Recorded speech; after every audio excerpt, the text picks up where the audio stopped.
The term birthing outside of guidelines is bandied around quite a lot at the moment because of a lot of us will be birthing outside of guidelines, which we'll talk about a little bit more.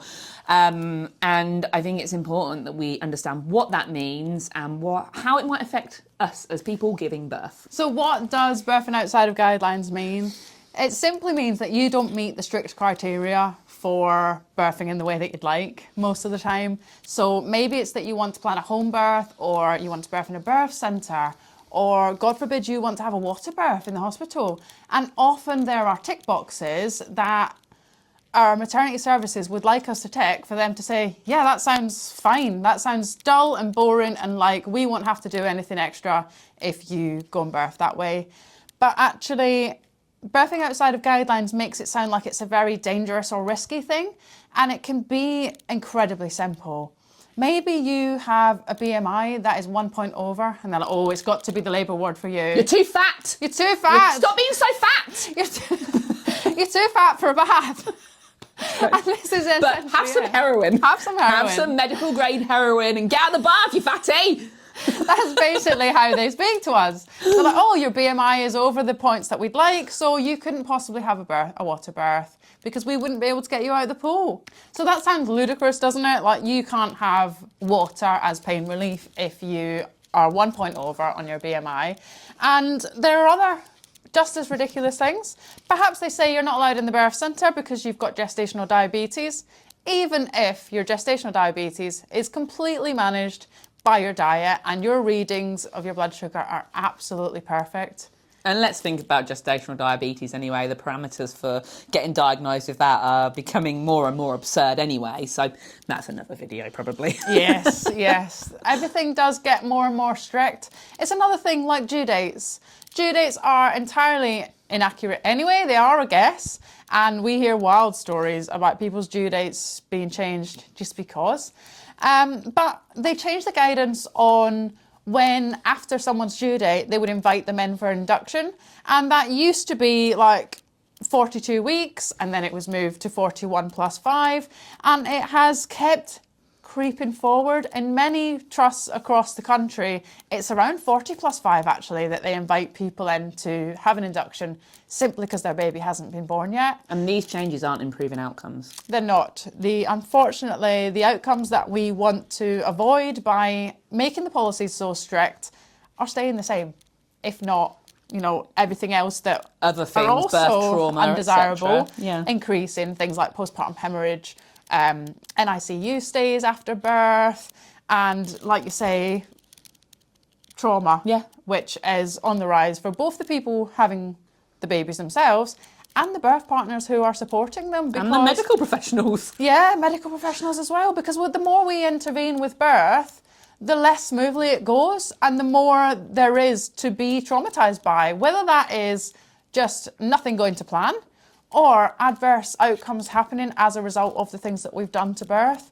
So people who want to birth outside of guidelines, they're often just trying to avoid these things that are more likely to happen when we intervene with too much too soon. And those people are often very informed individuals. They're not making these decisions. When we hear that birthing outside guidelines, we think, oh, well, someone's having a uterine rupture and right now it's actually 100% happening. And they're saying, no, don't give me a cesarean.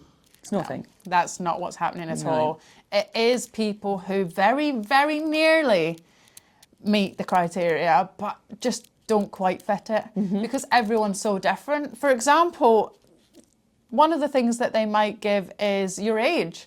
Oh, you're 40 years old. Oh, well, everything is just going to be catastrophic for you then, and you need to be very managed in a hospital setting, even though being in a hospital setting will increase the likelihood of a lot of things that most of us are hoping to avoid in our birth. And that person who is 40 years old could be incredibly healthy, incredibly fit. They could be very down active. The gym every day. They eat well. They sleep brilliantly. They are better in shape than we are. You're 40, therefore that's it. There's no nuance involved in these guidelines. And often that's what we mean. So the guideline is one thing for this vast group of people, even though the people in that group have such different criteria that they would fit into. IVF is the best example of that, I think. Yes, that's so true. When the research is done and presented on IVF, like babies conceived via IVF are more likely to XYZ, it doesn't break down the reason why someone had IVF. So someone could have had a really complex medical history. Maybe they've had procedures done to their cervix. Half maybe a they've- uterus, only Yes. one ovary. Maybe they have extensive had surgery. cancer treatment or something in their youth. And then by the time they come round to having a baby, it's almost, it's expected that they might require some help to conceive their baby. And I can also accept that they perhaps are more likely to encounter issues during pregnancy or birth because their anatomy is very complex. Yeah. However, what is also included in that group is people who are in a same-sex relationship who simply don't have sperm in their relationship. It could be two very healthy, well people who opt to conceive a baby that way, and they're also grouped into the IVF statistics. So they will be told, oh, don't know about a home birth because of IVF. And what someone is told will vastly differ depending on their trust as well. Trust the people within the trust, the person working that day, how they feel about things. It's so different for every single person that goes through. So it's really important that we have a look at our own circumstances and decide what guidelines relate to me. Oh, you're saying because I've had IVF that means that I have to be induced at this point. However, my IVF was done at home with a pipette. So or my IVF was done because my husband has slow swimmers. Slow swimmers, yeah. So why on earth would I why is my body assume affected? that my birth is going to unfold a certain way? So it is really important that we think about how this criteria or this information relates to us, because oftentimes we are made to feel like we're taking unnecessary risks by doing things out of guidelines, when really doing it out of guidelines can be so much like declining monitoring during your birth. Maybe in one of your midwife appointments, you're told during your labour, we would like to monitor your baby using this method, or monitor your baby using this method this far apart. Maybe it's every half hour, maybe every 5 minutes in the pushing phase. And then that person thinks, that seems a bit much for me. Yeah. I'd actually rather be left alone, and maybe I'd like to stretch that from every half an hour to every hour. That suddenly becomes birthing outside of guidelines, when actually there's very little difference, and many people decline monitoring altogether. So we're often led to believe that what we're choosing is very risky when it has very little impact on safety at all.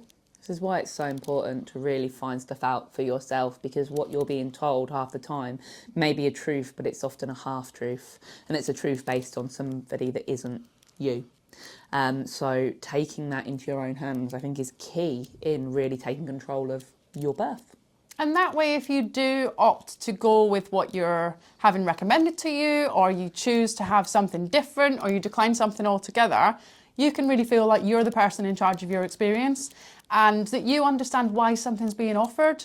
Something that is quite common is that people almost have the kind of misunderstanding that something is being like declined or shut down for their safety. For example, maybe you've been told that because you had a previous cesarean, you wouldn't fit the criteria to birth in your local birth centre. That is a really, really common one that we have had people negotiate and in fact go to birth in the birth centre. And these people think it's because if I'm there, then it's not safe. It's not safe because there might be an emergency and I might need to be elsewhere.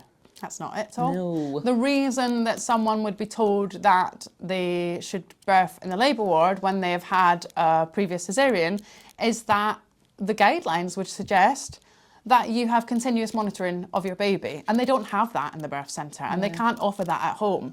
So actually, if you're someone who has got informed about your rights and you've kind of researched the differences between monitoring of your baby, you would know that continuous monitoring does not increase the safety of you and your baby. It does increase the likelihood of caesarean and interventions that are perhaps not what somebody is opting to get, not what they wish for their birth. And so maybe you were never going to accept continuous monitoring anyway. And actually, a lot of the time, if people explain that to like a head of midwives or whoever it is in their trust that they would kind of ask to birth outside of guidelines, they would say, well, even if I was in the labour ward, I would not accept continuous monitoring. I know that intermittent monitoring with the Doppler, the thing that your midwife would use in appointments to listen to baby's heart rate, I know that that is just as safe as continuous monitoring, and that's the only type of monitoring that I would accept anyway. So let me in the birth centre. Now. And oftentimes they say, okay then, as long as you know that we would like to continuously monitor you and you're saying you wouldn't have that, that is then shifting the responsibility of that to you instead of me, because I've explained that to you, and we can write that in your notes and we can say that it's been explained to you and that you've opted to go with something else, and that covers our back. And ultimately, a lot of the time, that's what they're worrying about, isn't it? Yeah, really, really is. So if you are someone who has got a high BMI by just a couple of points, if you have got gestational diabetes with, you know, that's well managed, you are old. No, you old fuck. But not so old. If you've conceived via IVF but you don't have a complex case, if you've had a previous cesarean, all of these things still entitle you to make choices about your birth and do it in your way. And if you are someone who's had a previous cesarean, which is a lot of people who are birthing babies, because the cesarean rate across the country is 50%, then come along and do our Positive Birth After Cesarean course. You can find it on our website, and it breaks down a lot of the reasons why we are told certain things, what the research is behind it, and what you can do for your birth. And we'd love to inform you of that so that you can crack on and birth however you want to. And if you want to learn more about hypnobirthing, come over to our website and book one of our free sessions that we run twice a week, or even take our digital hypnobirthing course, and you get a free postnatal pack with that. It's nice, isn't it? Lovely. Kind.